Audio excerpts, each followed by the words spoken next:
चलें तो स्टूडेंट्स देखें, motion under elastic restoring force या स्प्रिंग मास सिस्टम।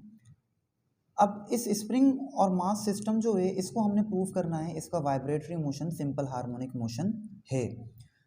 इसको प्रूव कैसे कर सकते हैं? अगर तो ये जो आपका मोशन होगा ये इस एक्सप्रेशन को फॉलो करता है तो इसका मतलब इसका जो मोशन है वो सिंपल हार्मोनिक मोशन होगा। तो चलें देखें, इसको स्टार्ट करते हैं। पहले तो यहाँ पे देखें, आपने सिंपल एक मास को स्प्रिंग के साथ अटैच किया हुआ है। ये जो नॉर्मल वाली हालत है, मीन इक्विलिब्रियम वाली हालत, वो मैंने आपको इस डायग्राम में शो कर दी है, सेकेंड वाली में, ठीक। और फिर इस ऑब्जेक्ट को आपने खींचा, स्ट्रेच किया, तो ये वाली जो हालत है मैंने फर्स्ट डायग्राम में शो कर दी है। और खींच के जब आप इसको छोड़ेंगे तो ये वापसी मीन पे आएगा और फिर और आगे चला जाएगा कंप्रेस होने के लिए। तो इस कंडीशन को मैंने थर्ड डायग्राम में शो कर दिया है। अभी ये रेस्ट की हालत में है, इसका मतलब ये मीन पोजीशन हो गई इसकी, और जब मीन पोजीशन पे है तो इसका जो फासला है x वो 0 है, ठीक। अब आप क्या करते हैं कि इस ऑब्जेक्ट को, इस मास को पकड़ के खींचते हैं और खींचकर इस पॉइंट तक लेकर आ जाते हैं, एक्सट्रीम पोजीशन तक, सही। तो आप इसको इधर खींचने के लिए जो फोर्स लगा रहे हैं वो इस डायरेक्शन में लगा रहे हैं, इस डायरेक्शन में। ये किसकी फोर्स है? ये आपकी फोर्स है, फोर्स अप्लाइड जो आपने लगाई। अब जब आप इसको फोर्स लगा के यहाँ तक ले आए हैं तो आप महसूस करेंगे, फील करेंगे कि ये स्प्रिंग वापसी पीछे की तरफ जाना चाहता है, वो वापसी इधर बैकवर्ड एक फोर्स लगा रहा होगा। या ऐसे समझ लें कि अगर आप इसको ऐसे पकड़ के कंप्रेस कर देते हैं, अंदर की तरफ कंप्रेस कर देते हैं, आप फोर्स लगाते हैं इस तरफ, इसको ऐसे अंदर की तरफ कंप्रेस करते हैं यहाँ से, तो ये आपकी फोर्स अप्लाइड। जब आप इसको ऐसे कंप्रेस करके रखेंगे तो आप फील करेंगे कि ये स्प्रिंग वापसी इस डायरेक्शन में फोर्स लगाता है, इधर इस डायरेक्शन में। इस फोर्स को स्टूडेंट्स हम शो करते हैं एफ एस से। तो ये स्प्रिंग वापसी पीछे की तरफ ले जाएगा, इसको बॉडी को फोर्स लगाएगा इस तरफ, इस फोर्स को हम शो करेंगे एफ एस से। एफ एस बोले तो स्प्रिंग की फोर्स कह लें इसको, और इस फोर्स को हम कहते हैं इलास्टिक रीस्टोरिंग फोर्स। ये जो एफ एस है, एफ एस को हम कहते हैं स्टूडेंट्स इलास्टिक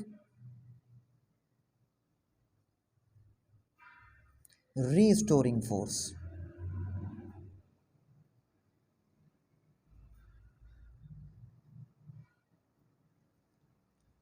क्यों कहते हैं इसको इलास्टिक रीस्टोरिंग फोर्स? मतलब क्या है इसका वो देख लेते हैं। देखिए स्टूडेंट्स, ये पहले रेस्ट की हालत में था ऑब्जेक्ट ना, मीन पोजीशन पे सुकून की हालत में था, इसकी ओरिजिनल कंडीशन ये वाली है। अब आपने इस पे फोर्स लगाया और इसकी ओरिजिनल वाली कंडीशन से इसको बिगाड़ दिया, आप इसको एक्सट्रीम पे लेके आ गए। तो स्प्रिंग के अंदर एक फोर्स पैदा हो जाती है जो कि इस स्प्रिंग को या इस ऑब्जेक्ट को वापसी ओरिजिनल वाली हालत पे रखना चाहती है, वापसी इसको मीन पोजीशन की तरफ ले जाना चाहती है। इनिशियली कहाँ पे था ये? मीन पोजीशन पे। तो अब ये जो फोर्स है रीस्टोरिंग फोर्स, ये वापसी बैकवर्ड लगती है इस तरफ। इस तरफ क्यों? क्योंकि ये वापसी इस बॉडी को मीन की तरफ ले जाना चाहती है। आप देख सकते हैं कि जब यहाँ पे है तो ये इस तरफ फोर्स लगाएगा, मीन की तरफ ले जाना चाहेगा। जब आपने इसको कंप्रेस किया तो अब ये इस तरफ फोर्स लगाएगा, मतलब वापसी मीन की तरफ ले जाना चाहेगा। तो रीस्टोरिंग फोर्स इसीलिए कहा जाता है इसको कि ये जो फोर्स होती है ये ओरिजिनल वाली जो हालत होती है उसको रीस्टोर करना चाहती है, वापसी ओरिजिनल वाली पोजीशन पे, ओरिजिनल वाली कंडीशन में आना चाहती है। लिहाजा स्प्रिंग की इस फोर्स को हम कहते हैं इलास्टिक रीस्टोरिंग फोर्स, कि वापसी ये अपनी ओरिजिनल पोजीशन, इक्विलिब्रियम वाली हालत जो है वो रीस्टोर करना चाहती है। क्योंकि यूनिवर्स में जितनी भी बॉडीज़ हैं वो सब की सब क्या चाहती हैं कि अपनी ओरिजिनल हालत में वो रहें। लिहाजा ये जो फोर्स है इसी वजह से वो रीस्टोरिंग फोर्स कहलाती है स्प्रिंग की, ठीक है स्टूडेंट्स। तो उसके बाद ये जो रीस्टोरिंग फोर्स स्प्रिंग लगाता है, ये लगाता कितनी है उस चीज़ को स्टडी किया था तकरीबन 1660 में। किसने? एक साइंसदान थे जिनका नाम था रॉबर्ट हुक। इन्होंने इसको स्टडी किया था कि स्प्रिंग वापसी बैकवर्ड जो ये रीस्टोरिंग फोर्स लगाता है मीन पोजीशन की तरफ जाने के लिए, वो रीस्टोरिंग फोर्स कितनी लगाता है उसको इन्होंने स्टडी किया। और क्या स्टडी किया इन्होंने ये देखा स्टूडेंट्स कि ये जो रीस्टोरिंग फोर्स वापसी बैकवर्ड ये लगा रहा है, ये उतनी ही ज़्यादा लगाएगा जितना ज़्यादा इसका डिस्प्लेसमेंट होगा फ्रॉम द मीन पोजीशन। कहने का मकसद ये है कि उन्होंने ये देखा कि जब इस बॉडी को आप मीन पोजीशन से थोड़ा सा ही मूव करवाएंगे, थोड़ा सा आगे की तरफ लेके जाएंगे, थोड़ा सा डिस्प्लेस करेंगे मीन पोजीशन से, तो रीस्टोरिंग फोर्स जो पीछे की तरफ लगेगी वो भी थोड़ी सी ही लगेगी। अगर आप ज़्यादा पीछे की तरफ ले जाएंगे तो फिर रीस्टोरिंग फोर्स भी ज़्यादा हो जाएगी पीछे की तरफ। और ये आपने ऑब्जर्व भी किया होगा, फील भी किया होगा कि स्प्रिंग को मीन पोजीशन से जितना ज़्यादा आप डिस्प्लेस करने की कोशिश करेंगे, जितना ज़्यादा इधर लेके जाएंगे, उतनी ही ज़्यादा रीस्टोरिंग फोर्स बैकवर्ड लगती है। या इस तरफ अगर देखें तो जितना ज़्यादा इसको कंप्रेस करेंगे, अगर थोड़ा सा ही कंप्रेस करेंगे तो रीस्टोरिंग फोर्स भी थोड़ी सी ही लगेगी। लेकिन अगर ज़्यादा कंप्रेस कर देंगे इसको आप, तो फिर ऑब्जर्व करेंगे रीस्टोरिंग फोर्स भी ज़्यादा हो जाएगी। तो इसका मतलब मीन पोजीशन से जितना ज़्यादा फासला आप दूर लेके जाएंगे, खींचेंगे, स्ट्रेच करेंगे या कंप्रेस करेंगे, उतनी ही ज़्यादा जो है वो क्या लगेगी, रीस्टोरिंग फोर्स लगेगी। तो स्टूडेंट्स मीन पोजीशन से, ये मीन पोजीशन आपकी, मीन पोजीशन से जितना ज़्यादा डिस्प्लेसमेंट होगा, मीन से डिस्प्लेसमेंट हमेशा मीन से लेते हैं स्टूडेंट्स, तो मीन से जितना ज़्यादा डिस्प्लेसमेंट होगा उतनी ही ज़्यादा क्या लगेगी, रीस्टोरिंग फोर्स लगेगी। ठीक, मीन से जितना ज़्यादा डिस्प्लेसमेंट, याद रखिएगा डिस्प्लेसमेंट हम हमेशा मीन पोजीशन से मेजर करना शुरू करते हैं। तो ये इस डायरेक्शन में डिस्प्लेसमेंट और ये इस डायरेक्शन में डिस्प्लेसमेंट। ठीक स्टूडेंट्स, तो ये बात उन्होंने स्टडी की कि फासला जितना ज़्यादा होगा उतनी ज़्यादा रीस्टोरिंग फोर्स लगेगी, पहली चीज़। दूसरी चीज़ उन्होंने स्टूडेंट्स ये भी ऑब्जर्व की, ये भी स्टडी की कि जो आपके पास रीस्टोरिंग फोर्स होगी उसकी डायरेक्शन हमेशा मीन पोजीशन की तरफ होगी, क्योंकि जाहिर है ये जो रीस्टोरिंग फोर्स लगती है वो ऑब्जेक्ट को मीन की तरफ ले जाना चाहती है। तो जो रीस्टोरिंग फोर्स होगी उसकी डायरेक्शन हमेशा मीन पोजीशन की तरफ होगी। देख सकते हैं जब आपने इसको यहाँ खींचा है तो ये रीस्टोरिंग फोर्स इस डायरेक्शन में लग रही है मीन की तरफ। ठीक, और जब आपने इसको कंप्रेस किया तो ये इस डायरेक्शन में लग रही है मीन की तरफ रीस्टोरिंग फोर्स। तो रीस्टोरिंग फोर्स की डायरेक्शन हमेशा मीन की तरफ होती है और उस डायरेक्शन को हम शो करेंगे यहाँ पे फॉर्मूले में नेगेटिव साइन से। तो नेगेटिव साइन क्या शो कर रहा है कि रीस्टोरिंग फोर्स की डायरेक्शन हमेशा टुवर्ड्स मीन पोजीशन होती है। जब आप स्ट्रेच करेंगे तब भी मीन पोजीशन की तरफ, जब आप कंप्रेस करेंगे तब भी मीन पोजीशन की तरफ। तो उम्मीद करता हूँ ये बात क्लियर हो गई होगी। ये बताया था रॉबर्ट हुक ने। और जब प्रोपोर्शनलिटी के साइन को स्टूडेंट्स रिमूव करते हैं तो आपको पता है एक कांस्टेंट आ जाता है, और कांस्टेंट जो आएगा स्टूडेंट्स यहाँ पे वो आ जाएगा के।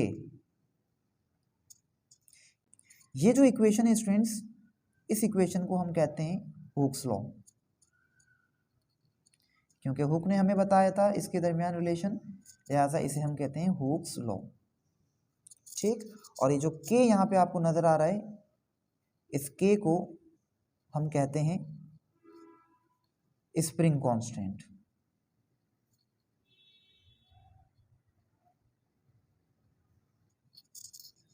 तो स्प्रिंग कांस्टेंट क्या होता है स्टूडेंट्स, इस पे बात कर लेते हैं। स्प्रिंग कांस्टेंट पे बात करने के लिए आप पहले यहाँ से के को सेपरेट कर लें। तो इसको आप ऐसे लिख सकते हैं, एक्स मल्टीप्लाई कर रहे हैं, वहाँ जाके डिवाइड करेगा, तो यही इक्वेशन आपकी बन जाएगी F S spring force divide by x equal to के।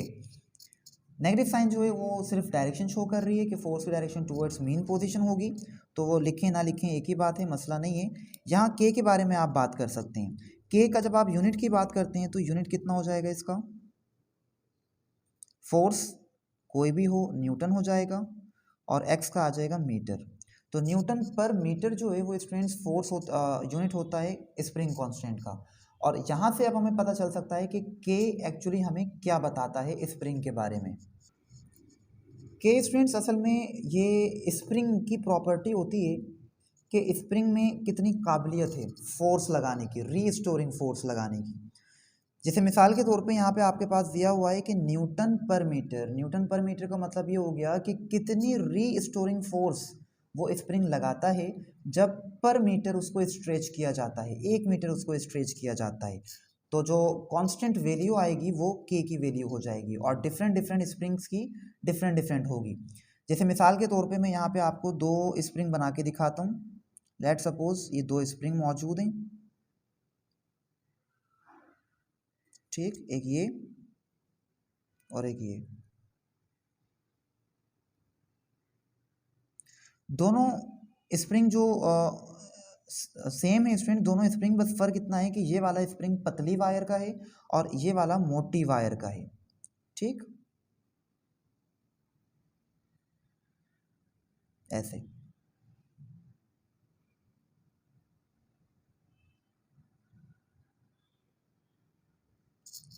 अब हम ये कहते हैं कि आप इन दोनों स्प्रिंग्स को 1-1 मीटर स्ट्रेच करें, या 1 मीटर बहुत ज़्यादा हो जाएगा, समझने के लिए आप सिर्फ इतना कहते हैं कि हम इसको 1-1 सेंटीमीटर इसको हम स्ट्रेच करते हैं। तो यहाँ से यहाँ तक हम इसको स्ट्रेच कर देते हैं, ठीक। जब हम इसको यहाँ से यहाँ तक स्ट्रेच करेंगे तो हम ऑब्जर्व करेंगे, फील करेंगे कि ये स्प्रिंग एक रीस्टोरिंग फोर्स लगाएगा बैकवर्ड इस तरफ, ठीक। इसी तरह ये जो मोटी वायर का आपके पास एक मोटा स्प्रिंग है, इसको भी अगर आप 1 सेंटीमीटर स्ट्रेच कर लेते हैं, लेट सपोज इसको भी 1 सेंटीमीटर स्ट्रेच कर लिया, तो यहाँ भी आप फील करेंगे कि ये एक अपोजिट डायरेक्शन में स्प्रिंग एक फोर्स लगाता है, रीस्टोरिंग फोर्स, ठीक। अब आप खुद मुझे बताएं कि जो रीस्टोरिंग फोर्स लगाएगा 1 सेंटीमीटर स्ट्रेच करने के बाद, वो ये स्प्रिंग ज़्यादा फोर्स लगाएगा रीस्टोरिंग, या ये वाला ज़्यादा फोर्स लगाएगा रीस्टोरिंग फोर्स? तो जाहिर है आपको पता है, कॉन्सेप्चुअली भी ये बात सही है कि जो स्प्रिंग मोटा होगा, मोटी वायर का, वो ज़्यादा फोर्स लगाएगा।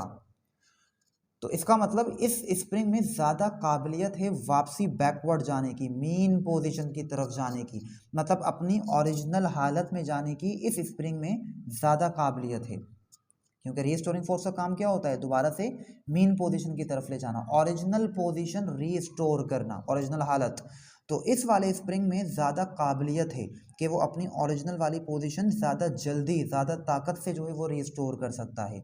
जबकि ये वाला स्प्रिंग जो है वो कम रीस्टोरिंग फोर्स लगाएगा, लिहाजा इसकी जो कांस्टेंट जो मटेरियल की प्रॉपर्टी है वो थोड़ी कम है, ये थोड़ी कम फोर्स लगाएगा, थोड़ी कम शिद्दत से ये वापसी मीन पोजीशन की तरफ जाना चाहेगा, रीस्टोरिंग फोर्स इसकी कम होगी। तो लिहाजा ये मटेरियल की या स्प्रिंग की प्रॉपर्टी कहलाती है कि वो कितनी शिद्दत से, कितनी ज़्यादा रीस्टोरिंग फोर्स लगा के वापसी अपनी मीन पोजीशन की तरफ जाना चाहता है, अपनी ओरिजिनल पोजीशन जो है वो वापसी रीस्टोर करना चाहता है। उसकी इस प्रॉपर्टी को हम शो करते हैं के से, स्प्रिंग कांस्टेंट से। क्लियर हो गई बात स्टूडेंट्स? या इसको दूसरे तरीके से ऐसे भी आप डिफाइन कर सकते हैं कि जो डिफरेंट डिफरेंट स्प्रिंग्स आपके पास मौजूद हैं, इन स्प्रिंग्स में कितनी सलाहियत है फोर्स बर्दाश्त करने की। आप इसको जब स्ट्रेच करते हैं तो कुछ मटेरियल ऐसे होते हैं जो थोड़ी सी फोर्स लगा के स्ट्रेच करते हैं तो उनकी इलास्टिसिटी लिमिट जो होती है वो ख़त्म हो जाती है और वो स्ट्रेच्ड ही रह जाते हैं, तो उनकी इतनी ज़्यादा प्रॉपर्टी नहीं होती वापसी अपनी ओरिजिनल पोजीशन रीगेन करने की। जबकि जो मोटी वायर होती है, मोटी वायर का स्प्रिंग, उस पर अगर आप स्ट्रेच करते हैं, उसको फोर्स लगाते हैं, तो वो ज़्यादा फोर्स बर्दाश्त कर सकता है। मतलब उसको आप ज़्यादा खींच भी लेंगे तो वो ज़्यादा फोर्स बर्दाश्त करने की सलाहियत रखता है और वो चिर नहीं जाएगा, बल्कि वापसी अपनी मीन पोजीशन की तरफ वो फिर भी आ सकता है, उसमें काबिलियत ज़्यादा है। लिहाजा के जो होती है वो उस स्प्रिंग की जो प्रॉपर्टी है उसको, उसके बारे में हमें बताता है, ठीक।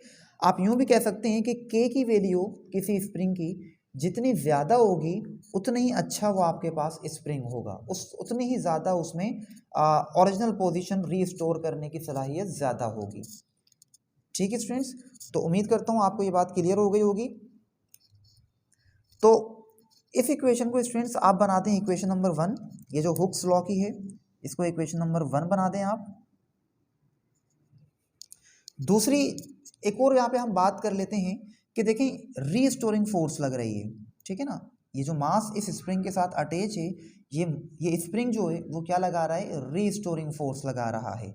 और आपको पता है according to second law of Newton, जब भी फोर्स लगती है एक्सेलरेशन पैदा होती है। इस बात को हम लिख लेते हैं, अकॉर्डिंग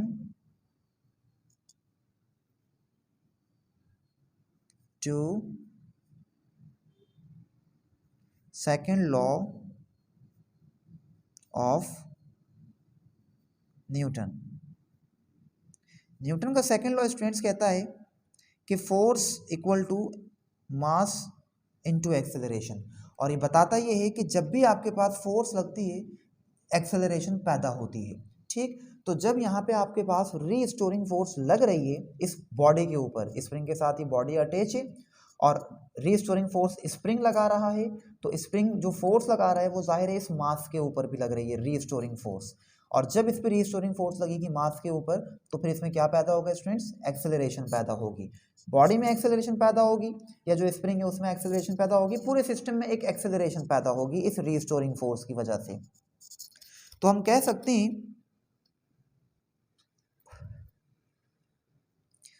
कि जितनी ज़्यादा रीस्टोरिंग फोर्स स्टूडेंट्स लगेगी उतनी ही ज़्यादा उस मास में, ये वाले मास में क्या होगी, एक्सेलरेशन पैदा होगी। तो ये आपके पास बन जाएगी इक्वेशन नंबर 2।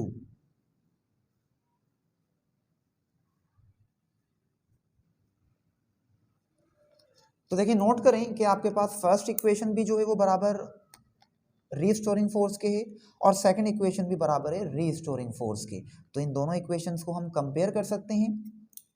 तो हम यहाँ पे लिख लेते हैं, बाय कंपेयरिंग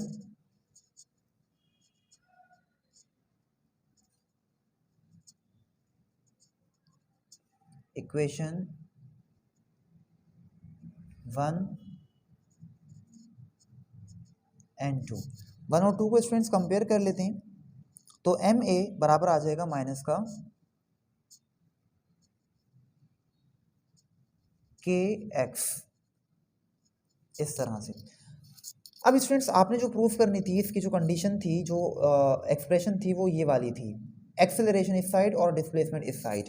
तो एक्सेलरेशन को यहीं छोड़ दें, एम डिवाइड कर मल्टीप्लाई कर रहा है, इधर जाके डिवाइड कर जाएगा। तो यही एक्सेलरेशन आपकी बन जाएगी माइनस के अपॉन एम और उसके बाद एक्स, एम के नीचे आके डिवाइड कर गया। यहाँ से स्टूडेंट्स ये वाला स्टेप हमने बनाया, किस तरह से बनाया वो मैं आपको बता देता हूँ। देखें, जब हमारे पास प्रोपोर्शनलिटी के साइन को रिमूव करना होता है हमने, तो उसकी जगह पे एक इक्वल टू और एक कांस्टेंट के साइन आ जाते हैं। एक प्रोपोर्शनलिटी की जगह पे इक्वल टू और कांस्टेंट आ जाता है। अगर कहीं हमारे पास इक्वल टू और कांस्टेंट मौजूद हों तो उन दोनों को हटा के हम प्रोपोर्शनलिटी के साइन भी लगा सकते हैं। फिर तो वही हमने यहाँ पे किया कि इस इक्वेशन में हमारे पास इक्वल टू और ये दो कांस्टेंट्स मौजूद थे।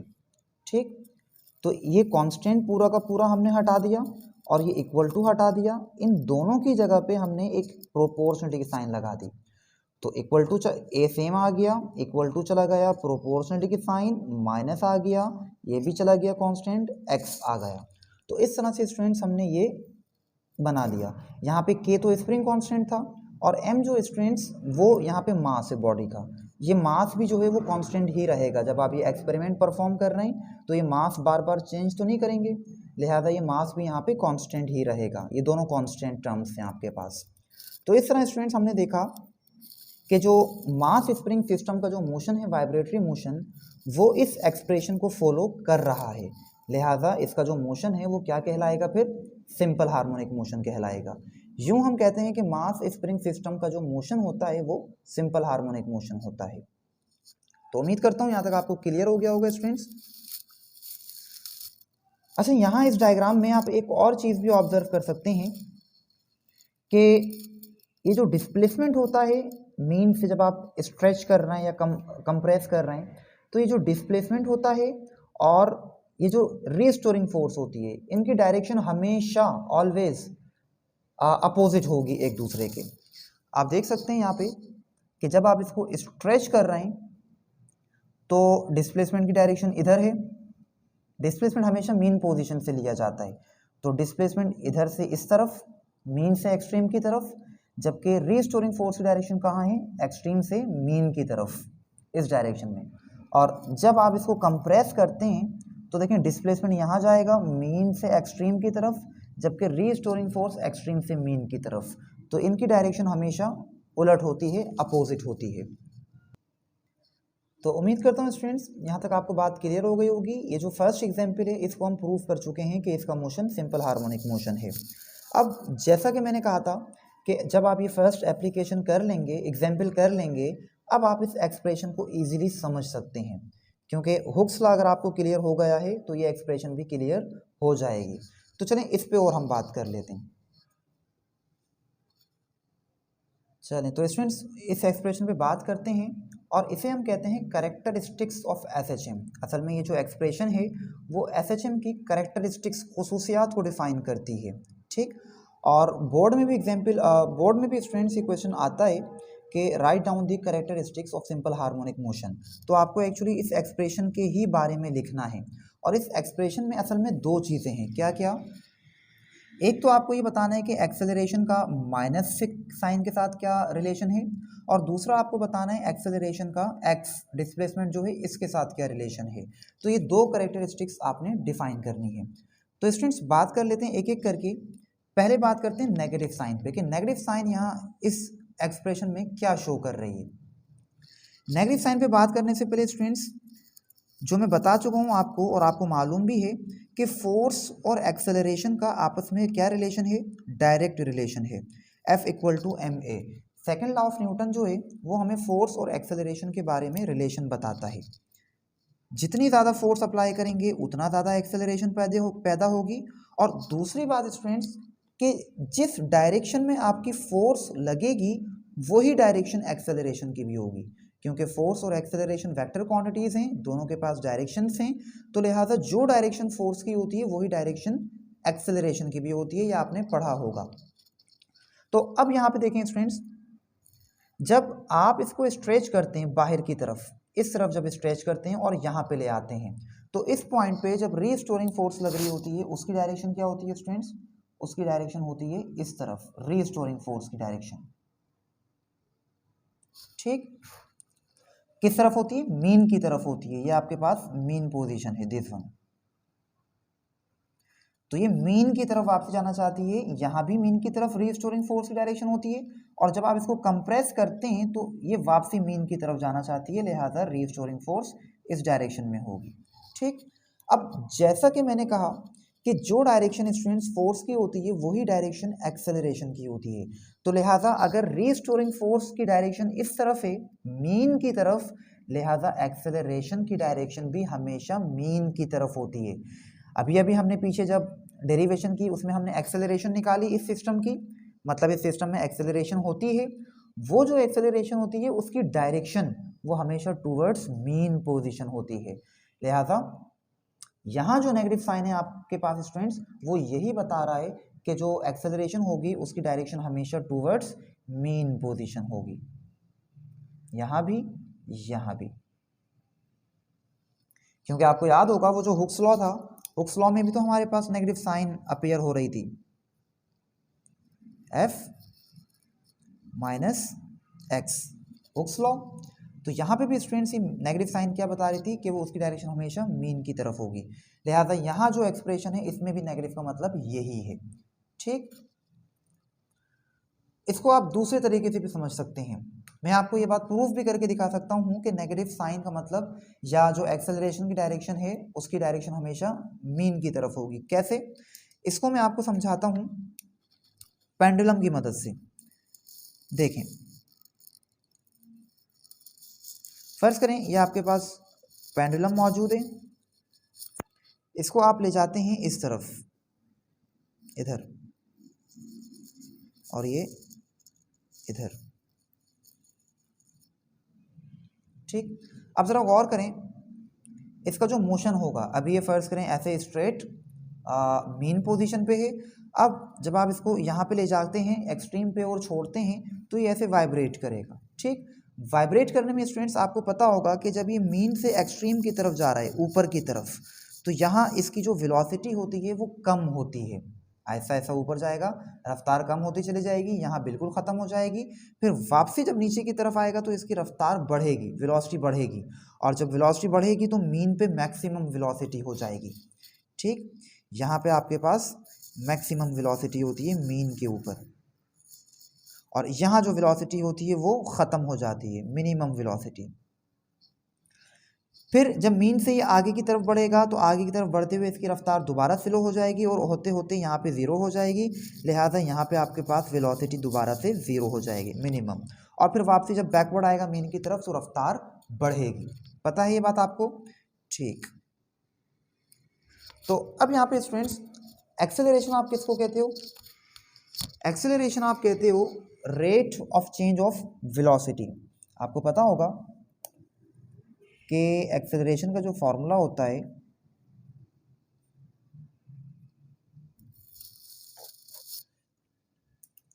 Rate of change of velocity, velocity में या रफ्तार में जो तब्दीली आती है उसकी वजह से जो पैदा होती है चीज़ उसे हम एक्सेलरेशन कहते हैं। और दूसरी बात आपको ये भी याद होगी कि अगर तो आपके पास रफ्तार बढ़ रही है तो भी एक्सेलरेशन पैदा होगी, और रफ्तार अगर कम हो रही है तो भी एक्सेलरेशन पैदा होगी, जिसे डिसेलरेशन कहते हैं। ठीक, अगर रफ्तार बढ़ने की वजह से एक्सेलरेशन पैदा हुई है तो फिर एक्सेलरेशन की डायरेक्शन वेलोसिटी की डायरेक्शन के पैरेलल होगी, सेम होगी, और अगर रफ्तार कम होने की वजह से एक्सेलरेशन पैदा हुई है तो एक्सेलरेशन की डायरेक्शन वेलोसिटी की डायरेक्शन से अपोजिट डायरेक्शन में होगी। जैसे मिसाल के तौर पे ये आपके पास कोई ऑब्जेक्ट है, इसकी इस तरफ मूव कर रहा है, वेलोसिटी की डायरेक्शन इस तरफ है, इस तरफ। ठीक, अब अगर इसकी रफ्तार बढ़ रही है, यहाँ पे फर्ज करो 20 थी, अब इसकी 30 हो गई, रफ्तार बढ़ गई, तो एक्सेलरेशन की डायरेक्शन भी स्टूडेंट सेम होगी। ठीक, लेकिन यही ऑब्जेक्ट, यही कार अगर अभी तेज रफ्तारी में जा रहा था और आगे जाके रफ्तार कम हो गई, वेलोसिटी की डायरेक्शन तो वही होगी, उस तरफ जिस तरफ ये गाड़ी जा रही है, लेकिन अब अगर इसकी रफ्तार कम हो गई, 20 से फर्ज करें कम होके 10 रह गई, तो रफ्तार इसकी कम हो गई, और अब जो एक्सेलरेशन पैदा होगी स्टूडेंट्स उसकी जो डायरेक्शन होगी वो वेलोसिटी की डायरेक्शन के अगेंस्ट होगी, ऐसे ये डायरेक्शन एक्सेलरेशन की हो जाएगी। क्लियर हुई बात? अब देखें यहाँ पे, जब ये यहाँ से ऊपर की तरफ जाएगा इस तरफ, तो ऊपर जाते में इसकी रफ्तार कम हो जाएगी, वेलोसिटी की डायरेक्शन तो यही होगी, वेलोसिटी की डायरेक्शन इस तरफ। ठीक, लेकिन ऊपर जाते हुए रफ्तार कम हो रही है, और जब कम हो रही है तो एक्सेलरेशन पैदा हो रही है, और एक्सेलरेशन की डायरेक्शन अब वेलोसिटी की डायरेक्शन के अगेंस्ट होगी, लिहाजा एक्सेलरेशन की डायरेक्शन इस तरफ होगी, ऐसे ऐसे। तो ऊपर जाते हुए एक्सेलरेशन डायरेक्शन इस तरफ है, किधर? मीन की तरफ। सही, अब ऊपर जाएगा तो वहाँ पे रुक तो नहीं जाएगा, वापसी नीचे की तरफ आएगा, तो जब वापसी नीचे आएगा तो डायरेक्ट वेलोसिटी की डायरेक्शन इस तरफ, और आपको पता है कि वापसी आते में अब इसकी रफ्तार बढ़ेगी, तो जब बढ़ती है और एक्सेलरेशन पैदा होगी तो जो डायरेक्शन वेलोसिटी की होगी वही एक्सेलरेशन की होगी, तो इस बार एक्सेलरेशन की डायरेक्शन ये वाली होगी। तो देखें, जब जा रहा है तब भी एक्सेलरेशन इस तरफ, और जब वापसी आ रहा है तब भी एक्सेलरेशन इसी डायरेक्शन में, टूवर्ड्स मीन पोजीशन। यही चीज़ आप यहाँ पे देख सकते हैं, जब ये ऊपर की तरफ जा रहा है तो वेलोसिटी की डायरेक्शन इस तरफ, इधर जा रहा है, और ऊपर जाते में रफ्तार कम होगी, लिहाजा एक्सेलरेशन की डायरेक्शन अपोजिट होगी, इस तरफ। और जब ऊपर से वापसी नीचे आएगा तो एक्सेलरेशन इस तरफ, सॉरी वेलोसिटी इस तरफ, और इधर आते में रफ्तार बढ़ती है, लिहाजा एक्सेलरेशन की डायरेक्शन भी इसी तरफ हो जाएगी। तो देखें, हर केस में जो एक्सेलरेशन है वो इसी डायरेक्शन में है, टूवर्ड्स मीन पोजीशन। लिहाजा यहाँ पे जो नेगेटिव साइन है स्टूडेंट्स वो यही बता रहा है कि acceleration is always directed towards mean position. तो इसकी पहली कैरेक्टरिस्टिक आप यहाँ पे लिखेंगे, पहली कैरेक्टरिस्टिक आप लिखेंगे students, the acceleration is always directed towards mean position।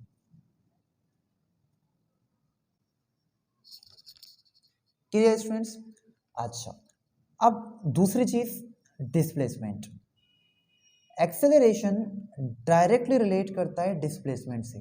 जितना ज़्यादा डिस्प्लेसमेंट मेन पोजीशन से बॉडी कवर करेगी, मेन पोजीशन से जितना ज़्यादा डिस्प्लेसमेंट होगा उतनी ज़्यादा एक्सेलरेशन होगी। कैसे, समझिए बात को। देखिए, आपको ये बात पता है हुक्स लॉ से कि जितना ज़्यादा डिस्प्लेसमेंट होगी उतनी ज़्यादा फोर्स लगेगी, रीस्टोरिंग फोर्स, पता है ना। अगर आप इसको थोड़ा सा खींचेंगे तो रीस्टोरिंग फोर्स थोड़ी सी होगी, ज़्यादा खींचेंगे तो रीस्टोरिंग फोर्स ज़्यादा हो जाएगी, ये बात आपको पता है। और जितनी ज़्यादा फोर्स होगी स्टूडेंट सेकंड लॉ के मुताबिक उतनी ही ज़्यादा एक्सेलरेशन हो जाएगी। तो यहाँ से आप ये बात कह सकते हैं कि अगर आपने बॉडी को ज़्यादा खींचा तो रीस्टोरिंग फोर्स ज़्यादा हो जाएगी, और जब रीस्टोरिंग फोर्स ज़्यादा हो जाएगी तो एक्सेलरेशन भी ज़्यादा हो जाएगी। तो इसका मतलब ये हुआ कि जितना ज़्यादा डिस्प्लेसमेंट होगा उतनी ही ज़्यादा एक्सेलरेशन हो जाएगी। एक्चुअली तीनों चीज़ें आपस में डायरेक्टली रिलेटेड हैं। कौन कौन? डिस्प्लेसमेंट, रीस्टोरिंग फोर्स और एक्सेलरेशन। आप इसको ऐसे लिख सकते हैं तीनों को। एक्सेलरेशन डिपेंड करती है किस पे? फोर्स पे। कौन सी फोर्स यहाँ पे? Restoring force. और रीस्टोरिंग फोर्स स्टूडेंट्स डिपेंड करती है किस पे? डिस्प्लेसमेंट पे। जितना ज़्यादा डिस्प्लेसमेंट होगा उतनी ज़्यादा रीस्टोरिंग फोर्स होगी, और जितनी ज़्यादा रीस्टोरिंग फोर्स होगी उतनी ज़्यादा एक्सेलरेशन पैदा होगी बॉडी में। ठीक, तो ये एक्चुअली तीनों के दरमियान रिलेशन है। तो इसको डायरेक्टली आप ऐसे भी कह सकते हैं कि एक्सेलरेशन जो है वो डिपेंड कर रही है किसके ऊपर? डिस्प्लेसमेंट के ऊपर। ठीक है, मैं आपको इसको मज़ीद क्लियर बता देता हूँ। देखें, चलें स्टूडेंट्स, मैं आपको डिटेल में बता देता हूँ कि एक्सेलरेशन डिस्प्लेसमेंट पे डायरेक्टली रिलेटेड है। किस तरह से? देखें, मिसाल के तौर पे फ़र्ज़ करें अभी जो आपका स्प्रिंग था वो इस तरह रेस्ट में था, इक्विलिब्रियम कंडीशन में। जब हमने इसको खींचा तो ये यहाँ आया, और खींचा यहाँ पे आ गया, फिर ये वापसी बैकवर्ड गया और वापसी दोबारा मीन पोजीशन पे आ गया। मतलब ये इधर एक्सट्रीम पे गया और वापसी मीन पे आ गया। आधी वाइब्रेशन हमने शो की है, अभी ये वाली वाइब्रेशन बाद में इस पे बात करते हैं। ठीक, तो फर्ज करें ये तो हो गया आपके पास मीन पोजीशन, दिस वन। ठीक, और फिर उसके बाद ये वाली कंडीशन, और फिर ये एक्सट्रीम पोजीशन।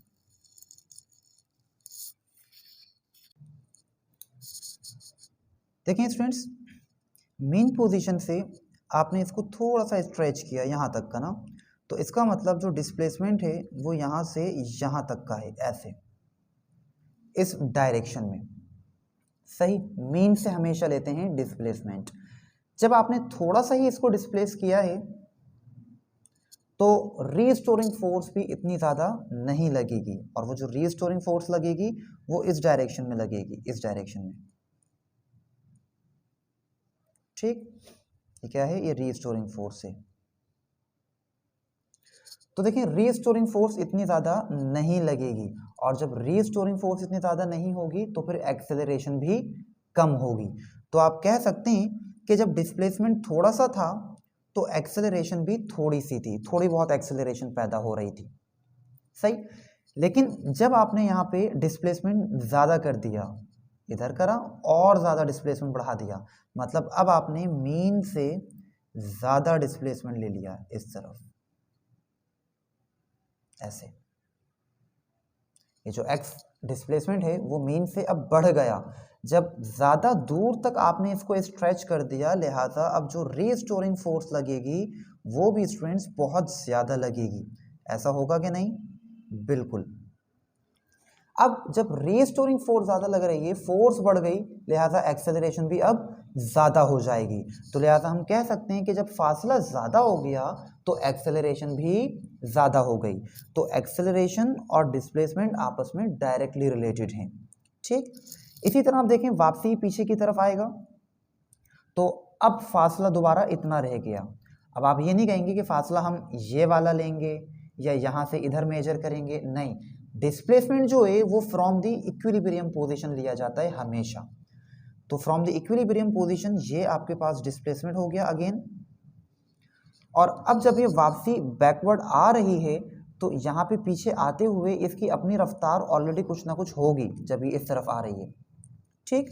लेकिन अब यहाँ पे जो यहाँ जब ये पहुँच गई बॉडी, यहाँ से यहाँ जब पहुँच गई, जब यहाँ पे थी यहाँ तो ज़्यादा फोर्स लग रही थी, लेकिन जैसे जैसे बॉडी करीब आ रही है अब रीस्टोरिंग फोर्स भी आहिस्ता आहिस्ता कम हो रही है, क्योंकि वो सिर्फ मेन पोजीशन तक जाना चाहती है। तो जितना करीब होगी मेन पोजीशन के उतनी रीस्टोरिंग फोर्स कम होती चली जाएगी। लिहाजा जब यहाँ से यहाँ तक आ गई तो अब ये जो रीस्टोरिंग फोर्स लग रही है इस डायरेक्शन में वो कुछ कम हो जाएगी। लिहाजा जब रीस्टोरिंग फोर्स कम हो गई तो अब हम कह सकते हैं कि एक्सेलरेशन भी कम हो गई। लिहाजा जब डिस्प्लेसमेंट कम रह गया तो अब एक्सेलरेशन भी बॉडी में कम पैदा हो रही है।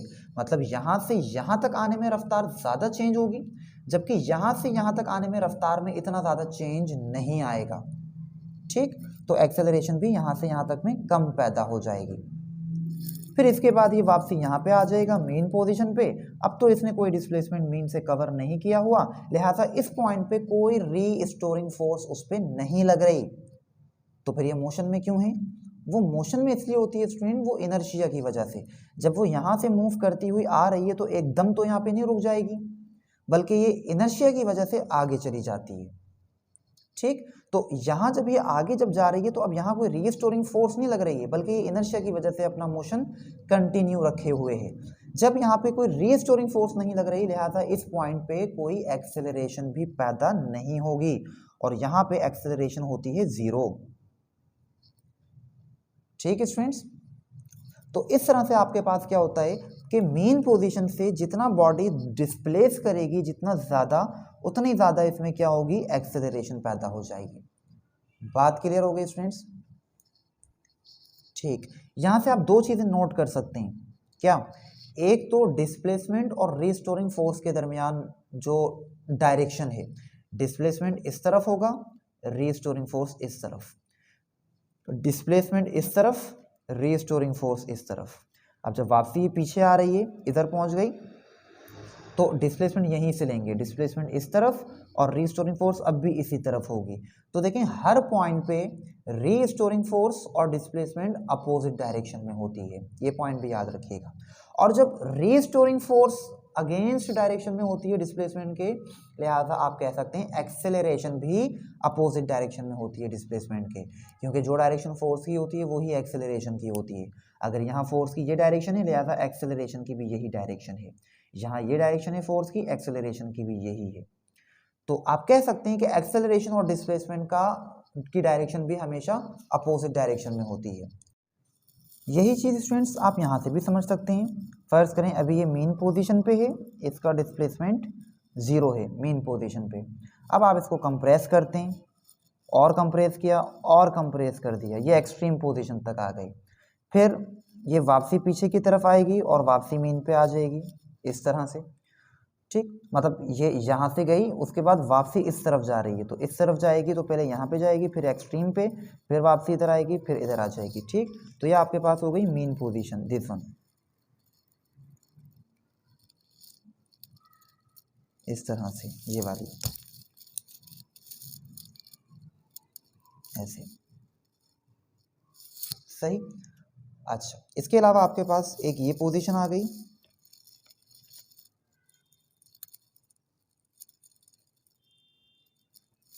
और उसके बाद फिर ये एक्सट्रीम पोजीशन आ गई। अब देखें जब आपने इसको थोड़ा सा ही डिस्प्लेस किया, यहाँ से जो डिस्प्लेसमेंट है वो थोड़ा सा डिस्प्लेस हुआ इस तरफ, मतलब x जो डिस्टेंस है वो कम है, लिहाजा अब रीस्टोरिंग फोर्स जो इस तरफ लगेगी वो भी कम लगेगी, रीस्टोरिंग फोर्स भी कम होगी। और जब रीस्टोरिंग फोर्स कम होगी तो इसमें जो एक्सेलरेशन पैदा हुई है, जो इसकी रफ्तार में चेंज आया है वो भी थोड़ा सा ही आया होगा, तो एक्सेलरेशन भी कम हो जाएगी। लेकिन जब आप इसको ज़्यादा डिस्प्लेस कर देते हैं, मेन पोजीशन से ज़्यादा आप इसको कंप्रेस कर देते हैं, मतलब मूव करते हुए वो ज़्यादा अंदर चली गई है, तो अब चूंकि डिस्प्लेसमेंट ज़्यादा हो गया, लिहाजा अब आप कह सकते हैं कि जो इसमें एक्सेलरेशन पैदा हुई है यहाँ से यहाँ तक में, वो भी ज़्यादा हुई है। क्यों? क्योंकि अब जो इसमें रीस्टोरिंग फोर्स लगेगी वो ज़्यादा लगेगी। ठीक है स्टूडेंट्स, और फिर जब ये वापसी इधर आ जाएगा, यहाँ से यहाँ पर आ रहा है, तो अब चूंकि डिस्प्लेसमेंट कम हो गया, अब डिस्प्लेसमेंट आप यहाँ से नहीं लेंगे बल्कि मीन से ही लेंगे। अब डिस्प्लेसमेंट चूंकि कम हो गया, लिहाजा इस पॉइंट पे पहुंचने के बाद अब इस पे जो रीस्टोरिंग फोर्स लग रही है मीन की तरफ, वो इतनी ज़्यादा नहीं लग रही होगी, लिहाजा अब इसमें एक्सेलरेशन भी कम हो गई। और जब ये मीन पे पहुंच गया वापसी, तो अब तो यहाँ पे कोई रीस्टोरिंग फोर्स नहीं लग रही, क्योंकि अब x कितना हो गया, 0 हो गया। जब x 0 हो गया, रीस्टोरिंग फोर्स 0 हो गई, लिहाजा यहाँ पे एक्सेलरेशन भी 0 हो गई। ठीक है स्टूडेंट्स, तो इस तरह से आप कहते हो कि जितना ज़्यादा डिस्प्लेसमेंट होगा उतनी ही ज़्यादा एक्सेलरेशन होगी। क्यों? क्योंकि फोर्स, रीस्टोरिंग फोर्स भी उतनी ज़्यादा हो जाती है। तो लिहाजा ये रिलेशन है एक्सेलरेशन और डिस्प्लेसमेंट के दरमियान, डायरेक्ट रिलेशन। तो दूसरी कैरेक्टरिस्टिक्स स्टूडेंट्स आप ये लिख सकते हैं, दूसरी कैरेक्टरिस्टिक आप ये लिख सकते हैं, the acceleration is directly proportional to the displacement. The acceleration is directly proportional to the displacement from the mean position। mean position से जितना ज़्यादा डिस्प्लेसमेंट होगा उतनी ज़्यादा उसमें एक्सेलरेशन होगी from the mean position। तो स्टूडेंट्स ये दो प्रॉपर्टीज़ हैं, ये दो कैरेक्टरिस्टिक्स हैं सिंपल हार्मोनिक मोशन की, और सवाल में बोर्ड में आपने यही दो प्रॉपर्टीज़ लिखनी है। और इन्हीं दोनों प्रॉपर्टीज़ को स्टूडेंट्स हम एक एक्सप्रेशन में कंबाइनली लिख देते हैं इस तरह से। तो हम इसको पढ़ते हैं कि acceleration is always directed towards mean position, हमेशा इसकी डायरेक्शन मीन पोजीशन की तरफ होती है, and it is directly proportional to the displacement from the mean position. Mean position से जितना ज़्यादा डिस्प्लेसमेंट होगा उतनी ज़्यादा बॉडी में एक्सेलरेशन पैदा होगी। क्लियर हो गई बात स्टूडेंट्स? तो यहाँ पे ये बात आप ध्यान में रख सकते हैं कि जब ये मीन पे होती है बॉडी, तो चूंकि फासला 0 होता है मीन पोजीशन से, लिहाजा एक्सेलरेशन भी 0 होती है। और एक्सट्रीम पोजीशन पे मैक्सिमम डिस्प्लेसमेंट होता है, लिहाजा मैक्सिमम एक्सेलरेशन होती है। तो याद रखिएगा, एमसीक्यूज में भी ये बातें पूछ लेता है कि मीन पे एक्सेलरेशन मिनिमम होगी, मैक्सिमम होगी, 0 होगी, तो 0 होती है। और एक्सट्रीम पे एक्सेलरेशन कितनी होती है, मैक्सिमम होती है। जबकि इसके उलट अगर हम बात करें वेलोसिटी की, तो वेलोसिटी स्टूडेंट्स मीन पोजीशन पे मैक्सिमम होती है। जब वापसी बैकवर्ड आ रहा होता है, पीछे इस तरफ खींच रहा होता है मीन की तरफ, तो ड्यू टू इनर्शिया यहाँ मीन पर इसकी मैक्सिमम वेलोसिटी होती है। जबकि जब ये एंड पर पहुंच जाता है, एक्सट्रीम पर, यहाँ पर या यहाँ पर, तो यहाँ जाके ये रुक जाता है, लिहाजा इसकी वेलोसिटी 0 हो जाती है। तो एक्सेलरेशन और वेलोसिटी एक दूसरे के अपोजिट हो जाएंगे। मीन पे एक्सेलरेशन 0 हो जाएगी, वेलोसिटी मैक्सिमम हो जाएगी, और एक्सट्रीम पर वेलोसिटी 0 हो जाएगी जबकि एक्सेलरेशन मैक्सिमम हो जाएगी। इस बात को चाहें तो आप लिख लें यहाँ पे, आगे हम इस पे बात करेंगे भी, इस बात को प्रूव भी करेंगे। तो मीन की जब हम बात करते हैं, मीन पोजीशन पर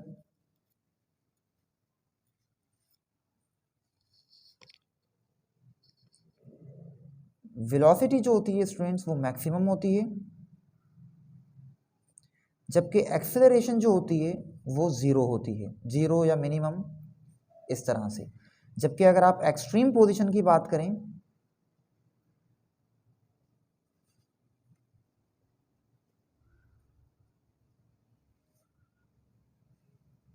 एक्सट्रीम पोजीशन पे स्टूडेंट्स वेलोसिटी 0 हो जाती है या मिनिमम हो जाती है, ठीक, जबकि एक्सेलरेशन जो है वो मैक्सिमम हो जाती है,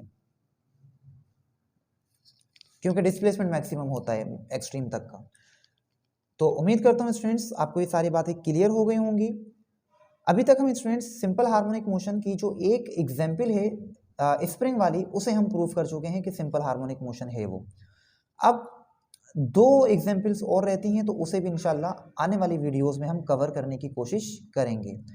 तो आज के लिए इतना ही, मिलते हैं आपसे नेक्स्ट वीडियो में एक नए टॉपिक के साथ। तब तक के लिए अल्लाह हाफिज़।